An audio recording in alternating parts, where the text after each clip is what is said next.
Hi all, ഐ+ന്റെ പുതിയൊരു വീഡിയോയിലേക്ക് എല്ലാവർക്കും സ്വാഗതം. നമ്മൾ ഇന്ന് ഡിസ്കസ് ചെയ്യാൻ പോകുന്നത് ഓവർസിയർ ഗ്രേഡ് 2 2021 നടന്ന എക്സാംസിൻ്റെ കുറച്ച് സെറ്റ് ഓഫ് ക്വസ്റ്റ്യൻസ് ആണ്. നമുക്ക് ക്വസ്റ്റ്യനിലേക്ക് കിടക്കാം.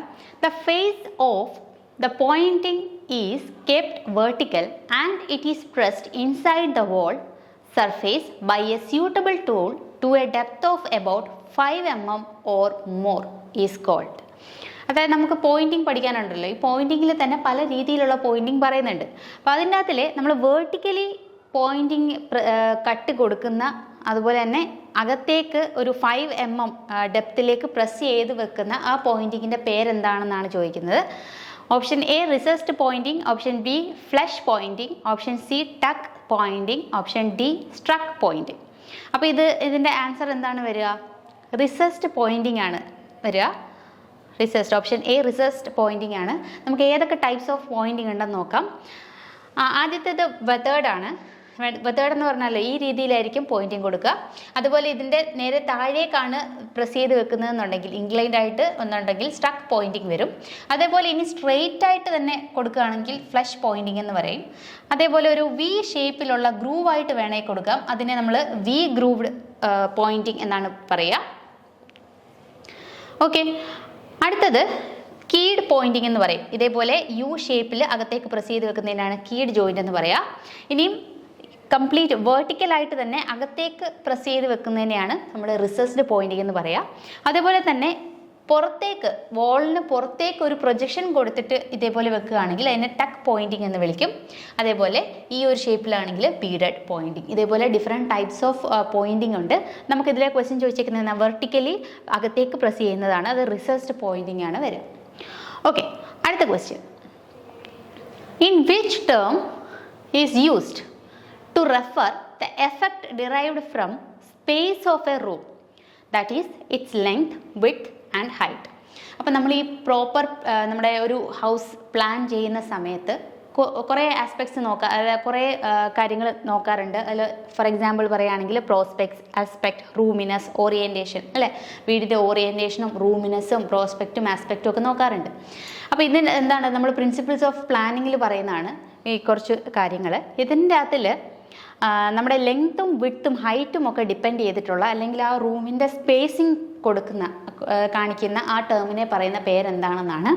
അപ്പോൾ ആദ്യത്തെ നമ്മൾ എന്താ പറയുക, പ്രോസ്പെക്റ്റ് എന്താണെന്ന് ചോദിച്ചു കഴിഞ്ഞാൽ, നമ്മൾ ഈ ഒരു ഇപ്പം നമുക്കറിയാലോ, ഒരു വീടിൻ്റെ അപ്പിയറൻസ് വെളിയിൽ നിന്ന് നോക്കുമ്പോൾ ആ വീടിൻ്റെ ഭംഗി വെച്ചിട്ട് നമ്മൾ എന്തെങ്കിലും ഡിസൈൻ ചെയ്യുകയാണെങ്കിൽ, അല്ലെങ്കിൽ ഇപ്പോൾ സപ്പോസ് ഒരു റിവർ സൈഡ് അല്ലെങ്കിൽ ഒരു ലേക്ക് വ്യൂ ഉണ്ടെന്ന് വിചാരിക്കുക. അപ്പോൾ അവിടെ നമ്മുടെ ആ ബാൽക്കണിയോ അല്ലെങ്കിൽ ആ വിൻഡോ തുറക്കുന്ന സമയത്ത് ആ ഒരു വ്യൂ കിട്ടുകയാണെന്നുണ്ടെങ്കിൽ നല്ലൊരു വ്യൂ ആയിരിക്കും. അപ്പോൾ അത് അങ്ങനെയൊക്കെ നമ്മൾ എന്താണോ അവിടുത്തെ എക്സ്റ്റേണൽ വ്യൂ, അല്ലെങ്കിൽ ഒരു ഡോറ് തുറന്നോ വിൻഡോ തുറന്നോ നമ്മൾ പുറത്തേക്ക് നോക്കുന്ന സമയത്ത് നല്ലൊരു വ്യൂ കിട്ടുന്ന പോലെ നമ്മൾ കൺസ്ട്രക്ട് ചെയ്യാൻ നോക്കും. അപ്പോൾ അങ്ങനെ നമ്മൾ ആ ഒരു രീതിയിൽ നമ്മൾ പ്ലാൻ ചെയ്യുന്നതിനെയാണ് നമ്മൾ അതിൻ്റെ പ്രോസ്പെക്റ്റ് എന്ന് പറയാം. അതേപോലെ തന്നെ ആസ്പെക്റ്റ് എന്താണെന്ന് ചോദിച്ചു കഴിഞ്ഞാൽ, നമുക്ക് ഓരോ റൂമും ഓരോരോ ആക്ടിവിറ്റിയാണ്, അല്ലേ? ഇപ്പോൾ കിച്ചൺ എടുത്തു കഴിഞ്ഞാലും, സ്റ്റഡി റൂം എടുത്തു കഴിഞ്ഞാലും, ഡൈനിങ് റൂം എടുത്തു കഴിഞ്ഞാലും, അപ്പോൾ ആ ആക്ടിവിറ്റി എന്താണോ അവിടെ പർപ്പസ്, അതിനനുസരിച്ച് ഉള്ള സൺലൈറ്റും എയറും ഒക്കെ ഉള്ള രീതിയിൽ നമുക്ക് ആ ബിൽഡിങ്ങിനെ അറേഞ്ച് ചെയ്യാം. അതിനെയാണ് നമ്മൾ ആസ്പെക്റ്റ് എന്ന് വിളിക്കുക. അതേപോലെ റൂമിനസ് എന്ന് പറഞ്ഞാൽ, ഇപ്പം നമ്മൾ നോക്കുകയാണെങ്കിൽ നമുക്ക് അവൈലബിൾ ആയിട്ടുള്ള ഒരു സ്പേസ്, ഒരു മിനിമം സ്പേസ് കാണും. ആ സ്പേസിനെ എങ്ങനെ ഭംഗിയായിട്ട് നമുക്ക് യൂട്ടിലൈസ് ചെയ്യാം. ഫോർ എക്സാമ്പിൾ ഇപ്പോൾ പറയുകയാണെങ്കിൽ ഒരു സ്ക്വയർ, അല്ലെങ്കിൽ ഒരു സ്ക്വയർ ഷേപ്പിൽ നമുക്കൊരു ബെഡ്റൂം പണിയാം. അതുപോലെ തന്നെ ഒരു റെക്റ്റാങ്കുലർ ഷേപ്പിലും ഒരു റൂം പണിയാം. പക്ഷേ ഇത് രണ്ടും നോക്കുകയാണെന്നുണ്ടെങ്കിൽ റെക്റ്റാങ്കുലർ ഷേപ്പിൽ പണിയുന്നതായിരിക്കും കുറച്ചും കൂടി നമുക്കൊരു കംഫർട്ടബിൾ, അല്ലെങ്കിൽ ഒരു സ്പേഷ്യസ് ആയിട്ട് നമുക്ക് ഫീൽ ചെയ്യാം. അപ്പോൾ അതേപോലെ മറ്റൊരു എക്സാമ്പിൾ പറയുകയാണെങ്കിൽ,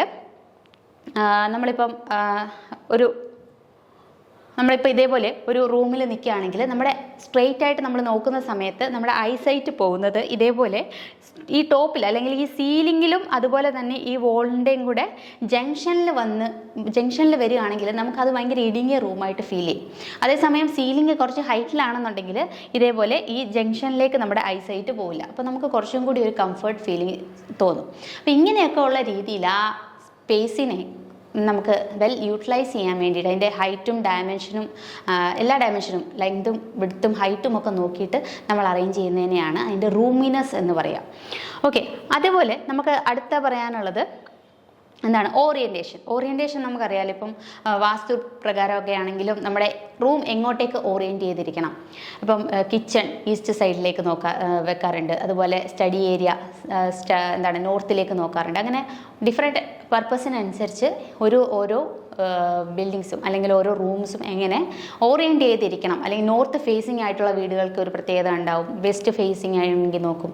അപ്പോൾ അങ്ങനെ ഒക്കെ ഏത് ഫേസിങ് ആയിരിക്കണം എന്നുള്ളത് അറേഞ്ച് തീരുമാനിക്കുന്നതിനാണ് നമ്മൾ അതിൻ്റെ ഓറിയൻറ്റേഷനിൽ പെടുത്തിയിരിക്കുന്നത്. അപ്പോൾ ഇത്രയും കാര്യങ്ങളെല്ലാം അതിൻ്റെ പ്രിൻസിപ്പിൾസിൽ വരുന്നതാണ്. അപ്പോൾ ഇതിൻ്റെ അകത്തിൽ ചോദിച്ചേക്കുന്നതെന്ന് പറഞ്ഞാൽ used to refer the effect derived from space of a room. അപ്പോൾ ഇത് സ്പേസ് ഓഫ് എ റൂമിനാണ് പറയുന്നത്. അതുപോലെ വിഡ്ത്ത് ലെങ്ത് ഹൈറ്റൊക്കെ ബേസ് ചെയ്തിട്ടുള്ള എന്തിനെയാണ്?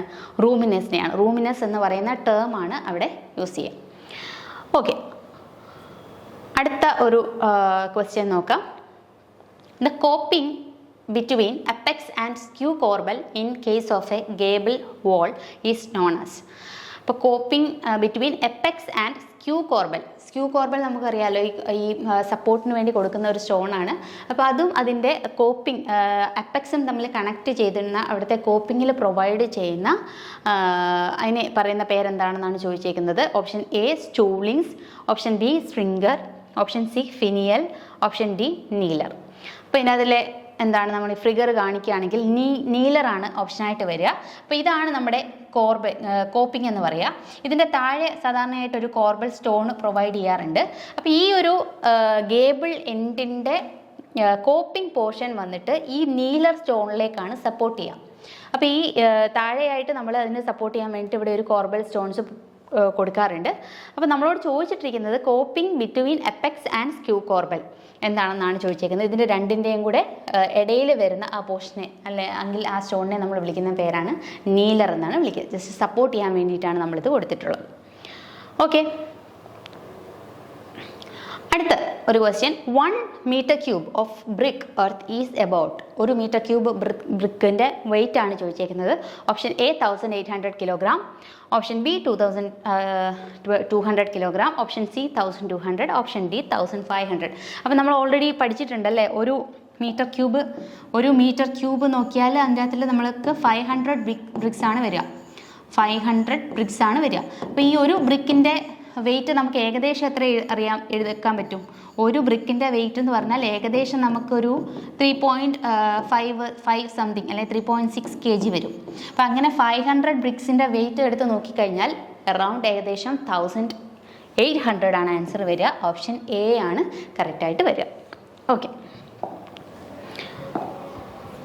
Option A 1800. അടുത്തത്, the perpendicular distance between the intrados and extrados of an arch. അപ്പോൾ ഒരു ആർച്ചിൻ്റെ നമുക്കറിയാമല്ലോ, ഒരു ആർച്ചിൻ്റെ ഔട്ടർ സർഫസിനെ നമ്മൾ വിളിക്കുന്ന പേരാണ് എക്സ്ട്രാഡോസ്. അതുപോലെ തന്നെ ഇതിൻ്റെ ഇന്നർ സർഫസിനെ വിളിക്കുന്ന പേരാണ് ഇൻട്രാഡോസ്. അപ്പോൾ ഇതിൻ്റെ രണ്ടിൻ്റെയും തമ്മിലുള്ള ആ ഒരു സ്പേസിങ്ങിനെ പറയുന്ന പേരാണ്, ആ ഒരു സ്പേസിങ്, അതായത് ഈ ഒരു തിക്നെസ്, ഇതിനെ പറയുന്ന പേരാണ് ഡെപ്ത് ഓഫ് ദി ആർച്ച് എന്നാണ് പറയുക.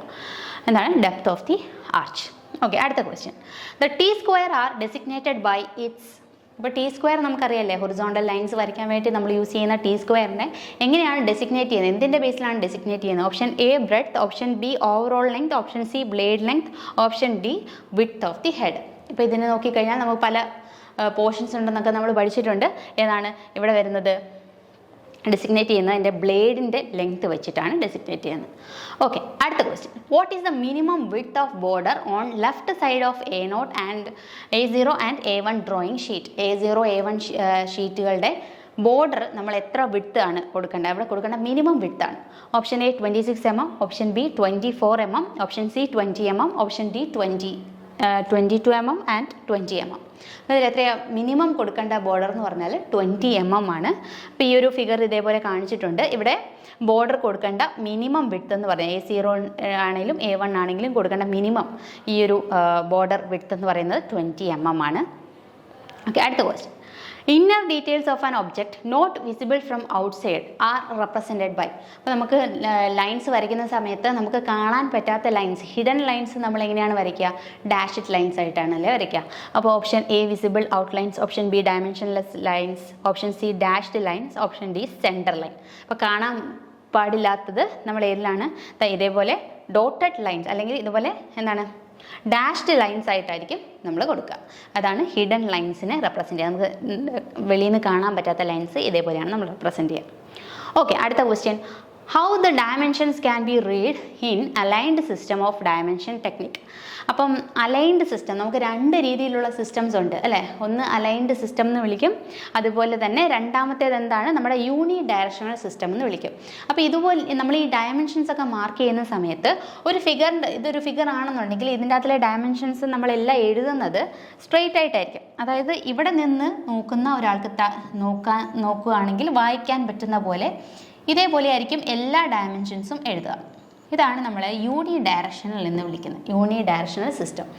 അതേപോലെ നമുക്ക് എന്താണ് അലൈൻഡ് സിസ്റ്റം ഉണ്ട്. അലൈൻഡ് സിസ്റ്റം എന്ന് പറഞ്ഞാൽ നമുക്ക് ഈ ഹൊറിസോണ്ടലി നമ്മൾ വരുന്ന ഡയമെൻഷൻസ് എല്ലാം നമ്മൾ ഇതേപോലെ മാർക്ക് ചെയ്യും. വേർട്ടിക്കലി ഉള്ള ഡയമെൻഷൻസ് നമ്മൾ ഈ രീതിയിലാണ് മാർക്ക് ചെയ്യുന്നത്. അതിനർത്ഥം ഹൊറിസോണ്ടൽ ഉള്ളത് നമുക്ക് ഈ ഡയറക്ഷനിൽ നിന്ന് മാർക്ക് ചെയ്യാം, അതുപോലെ ഈ വെർട്ടിക്കലി ഉള്ള ഡയമെൻഷൻസ് നമുക്ക് റൈറ്റ് സൈഡിൽ നിന്നായിരിക്കും വായിക്കാൻ പറ്റുക. അപ്പോൾ ഇങ്ങനെ വരയ്ക്കുന്നതിനാണ് ഇങ്ങനെ വായിക്കാൻ പറ്റുന്നതിനാണ് നമ്മൾ എന്താ വിളിക്കുക? അലൈൻഡ് സിസ്റ്റം എന്ന് വിളിക്കുക. അപ്പോൾ ഇവിടെ നമ്മളോട് ചോദിച്ചിട്ടുള്ളത് how the dimensions can be read in aligned system of dimension technique. അപ്പോൾ എവിടെയാണ്? Left hand edge of the drawing sheet, right hand edge of the drawing sheet, top to bottom, all the above. നമുക്ക് നോക്കുകയാണെങ്കിൽ ഇങ്ങനെ right സൈഡിൽ നിന്നാണ് നമുക്ക് വായിക്കാൻ പറ്റുക, right hand edge of the drawing ഷീറ്റിൽ നിന്നാണ് നമുക്ക് വരയ്ക്കാനായിട്ട് പറ്റുക. ഓക്കെ, അടുത്ത ഒരു ക്വസ്റ്റ്യൻ നോക്കാം. The length of arrow head is. അപ്പോൾ നമ്മൾ ഈ ഡയമെൻഷൻസ് ഒക്കെ മാർക്ക് ചെയ്യുന്ന സമയത്ത് നമ്മൾ ആരോ വരച്ചിട്ടാണ് നമ്മൾ അതിൻ്റെ ഡയമെൻഷൻസ് എഴുതുക. അപ്പോൾ അതിനൊരു പ്രത്യേകതയുണ്ട്. നമ്മൾ ഇതേപോലെ ആരോസ് വരച്ചു കഴിഞ്ഞാൽ ഈ ആരോയുടെ വിഡ്ത്ത് എത്രയാണോ അതിൻ്റെ 3 ടൈംസ് ആയിരിക്കണം നമ്മൾ ഈ ഒരു ഹെഡിൻ്റെ ലെങ്ത് കൊടുക്കേണ്ടത്. അപ്പോൾ എക്സ് ആണ്, ഇപ്പോൾ ഇവിടെ കാണിച്ചിട്ടുണ്ട്, എക്സ് ആണ് ഇതിൻ്റെ വിഡ്ത്തെങ്കിൽ 3x ആയിരിക്കണം ഈ ഒരു ലെങ്ത് നമ്മൾ കൊടുക്കാനായിട്ട്. അപ്പോൾ അതുകൊണ്ട് തന്നെ 3 ടൈംസ് ഇറ്റ്സ് വിഡ്ത്താണ് അതിൻ്റെ ആരോ ഹെഡിൻ്റെ ലെങ്ത് ആയിട്ട് നമ്മൾ കൊടുക്കേണ്ടത്. ഓക്കെ, ഒരു ക്വസ്റ്റ്യൻ കൂടെ നമുക്ക് നോക്കാം. Which type of scale is used when representative fraction of a scale is greater than unit? ഏത് സ്കെയിലാണ് നമ്മൾ യൂസ് ചെയ്യുക? Representative fraction of the scale is greater than unit. 1നെക്കാട്ടിൽ കൂടുതലാണെന്നുണ്ടെങ്കിൽ ഏതാണ് നമ്മൾ? റെഡ്യൂസിങ് സ്കെയിലാണോ? ഓപ്ഷൻ ബി മിനിമം സ്കെയിലാണോ? ഓപ്ഷൻ സി എൻലാർജിങ് സ്കെയിലാണോ? ഓപ്ഷൻ ഡി എന്താണ്? മാക്സിമം സ്കെയിലാണോ? എന്താണ് ഈ റെപ്രസെൻറ്റേറ്റീവ് ഫ്രാക്ഷൻ എന്ന് പറഞ്ഞാൽ? നമ്മളൊരു പ്ലാൻ വരയ്ക്കുന്ന സമയത്ത് ആ പ്ലാനിൻ്റെ അകത്തിൽ നമ്മൾ മാർക്ക് ചെയ്യുന്ന ഓരോ ലൈനും ആക്ച്വലി ഗ്രൗണ്ടിൽ എത്രയാണ് അതിനെ റെപ്രസെൻറ്റ് ചെയ്യുന്നത്, ഇതിൻ്റെ റേഷ്യോ ആണ്. മാപ്പിൽ എത്രയാണോ ഉള്ളത് ഡിവൈഡഡ് ബൈ ഗ്രൗണ്ടിൽ അത് കറക്റ്റ് എത്രയാണോ ആ ഡിസ്റ്റൻസ് വരിക. അപ്പം map distance divide by ground ഡിസ്റ്റൻസിനെയാണ് നമ്മൾ എന്ത് വിളിക്കുക? റെപ്രസെൻറ്റേറ്റീവ് ഫ്രാക്ഷൻ എന്ന് വിളിക്കുക. അപ്പോൾ ഇത് റെപ്രസെൻറ്റേറ്റീവ് ഫ്രാക്ഷൻ കൂടുതലായിട്ട് വരുന്നത്, RF വാല്യൂ കൂടുതലായിട്ട് വരുന്നത് എവിടെയായിരിക്കും? എൻലാർജ്ഡ് സ്കെയിലുള്ളതിനായിരിക്കും RF ഗ്രേറ്റർ ആയിട്ട് വരിക. ഓക്കെ, അപ്പം നമ്മൾ 10 ക്വസ്റ്റ്യൻസ് ഡിസ്കസ് ചെയ്തിട്ടുണ്ട്. അടുത്തൊരു കുറച്ച് ക്വസ്റ്റ്യൻസ് നമ്മൾ അടുത്ത സെഷനിൽ കാണാം. Thank you so much.